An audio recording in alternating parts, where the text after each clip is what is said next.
आणि असा एक कर्तृत्ववान नेता की जो भविष्यामध्ये कधी होणार नाही, ते दुर्दैवानं आज आपल्याकडून निघून गेलेले आहे. अजूनही विश्वास बसत नाही की दादा आपल्याकडे नाही. आणि म्हणून श्रद्धांजलीच्या कार्यक्रमामध्ये तुमच्या आमच्या सगळ्यांच्याच भावना आहेत. स्पष्ट वक्तेपणा, प्रशासनावरची पकड, अधिकारावरती असणारा वचक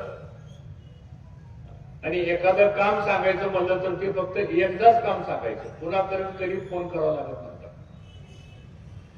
म्हणजे एवढे प्रशासनातला एक गाढा अभ्यास होता. दादाने आम्ही सुद्धा 15 वर्ष मंत्रिमंडळामध्ये बरोबर काम केलं. राजकीय मतभिन्नता होत असते, राजकारण आहे, समाजकारण आहे, पण दादाचं व्यक्तिगत संबंध, कौटुंबिक संबंध आणि घराण्याचे संबंध याच्यामध्ये कधी आपण अंतर पडू दिलं नाही.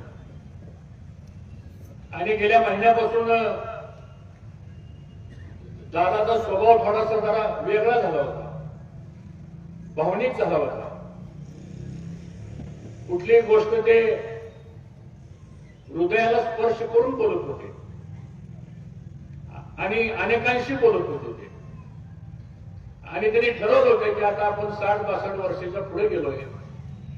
हा संघर्ष, वादविवाद, राजकारणामधली एकामेकाबद्दलची असणारी दुरावस्था ही सगळी आपण संपवू आता. आणि म्हणून पवार साहेबांच्या बाबतीत सुद्धा त्यांना सातत्यानं वाटायचं की जे झालं ते चुकीचं झालं.